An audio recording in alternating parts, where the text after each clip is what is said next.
হাসাহাসি শুরু করে দিছে, এত দাম দিয়ে গাড়িটার নাম। তাহলে কি অবস্থা, ভিন্ডিটি বানাই গেছে। এখানেও আসছে, দেখো কত সুন্দর একটা গরু রাস্তা পার হচ্ছে। লোকগুলা গাড়ি ঘর কাজ করে না বলো তো।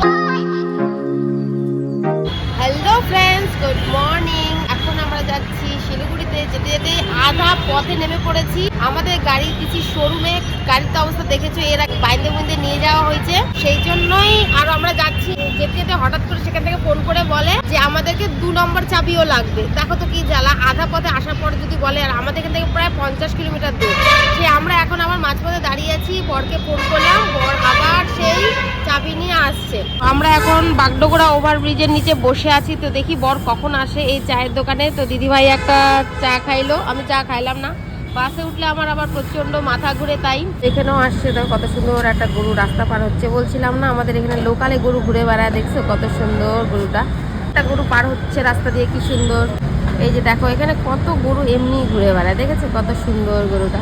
গরু না, অ্যাকচুয়ালি বাছুর এটা। তো দেখো বর চাবি নিয়ে চলে আসছে। গাড়ি ঘর কাজ করে না বলো তো, আগে বলবে না। আমরা ঘোষপুকুর পাড়া, ঘোষপুকুরের নামে পরে ফোন করে বলে আমাদের একটা অফিস আছে যে বাগডোগরা গোসাইপুরে। হ্যাঁ, ওখানে দিয়ে দিতে হবে। তো আগে বলছি কখনো, খালি মাথা খারাপ করে এরা। তো বর হলো ফোন করে দিল শোরুমে, আমরা এখন যাচ্ছি। গাড়িটা আজকে আমাদের চাই। গেল তাহলে, হ্যাঁ তো আবার বসে পড়লাম বাসে। এই যে দিদি বসে পিছনে। হ্যাঁ দিদি, সেইখানকার সিট বদলা এখানে চলে আসলাম। ওখানে খুব রোদ পড়ছিল ওই সাইডটাতে, তো এখানে আবার দিদির পাশে এখানে এসে বসে পড়লাম। তো এখানে একটা ঝামেলা হয়ে গেল, বাচ্চাটা ফাঁকা দিয়ে ঢুকাই দিয়েছিল সাইকেল। এই বাচ্চাটা দেখো বিপদ মানতে কি করে আসে, দুইটা গাড়ি মাঝখান থেকে কি গাড়ি সাইকেল ঢুকে বলো তো। কেমন হাওয়া হচ্ছে উপরে আর কেমন ধুলা। চলে আসলাম আমাদের এধার ফেধারে। আমি দিয়ে দিলাম, সবাই লাঞ্চ করছে, এমন টাইমে এসছি, সবাই খাওয়া দাওয়া করছে।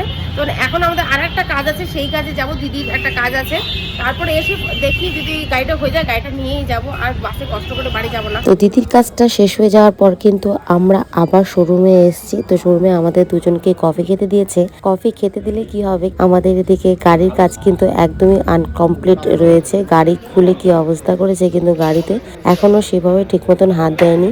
দেখো নতুন গাড়ি, এখন 1 বছরও হলো না, এভাবে খুলে রেখেছে। সেই কি অবস্থা। আজকে পেট্রোলের গাড়ি নিলে হয়তো আজকে আমাদের সাথে এরকম হতো না। গাড়ির এই অবস্থা থেকে সঙ্গে সঙ্গে দিদি জামাইবাবুকে ফোন করলো। তো জামাইবাবু চলে এসেছে। জামাইবাবুকে দিদি সব কথা খুলে বললো, কারণ জামাইবাবু এগুলো কথা কিছুই জানতো না। গাড়িটা আমাদের দেওয়া হয়েছে পরশুদিন, আর আজকেও এই অবস্থা। দিদি স্কুলে যায়, স্কুল যেতে পারছে না। আর বাসে করে স্কুলে গেলে বাস ভাড়া লাগে রোজ 200 টাকা। এই জন্যই দিদি ব্যাটারি গাড়ি নিয়েছে। এই সবাই হাসাহাসি শুরু করে দিছে, এত দাম দিয়ে গাড়িটার নাম। আমাদেরকে খুব একটা পাত্তা দিচ্ছিল না, বলছে এখনো হবে না, সোমবার হবে। তো জামাইবাবু আসে, দেখি বলে আমি আর গেলাম না। তো দেখো নতুন গাড়ি, কেবল 11 মাস হইলো, তারপরে যে এত হ্যারেস হতে হয়। দিদি যায় অনেক দূর স্কুলে, তাহলে তো মুশকিল। তো জামাইবাবু দেখা যাক কি বলে, আশা করি তাড়াতাড়ি রেসপন্স পাবো। সত্যি মানে গাড়িটা নিয়ে যে এত মুশকিলে পড়ে গেছি, সত্যি এর থেকে মনে হয় পেট্রোলের গাড়ি মনে হয় ঠিক ছিল। দিদির কাছ থেকে সব কথা শোনার পর কিন্তু জামাইবাবু ভিতরে গিয়ে নানা রকম বকাবকি করেছে, সেটা আর তোমাদেরকে দেখাতে পারলাম না। আর আমরা চলে যাচ্ছি এখন বাড়িতে, গাড়ি ছাড়াই। আমাদের অবস্থা খুবই খারাপ।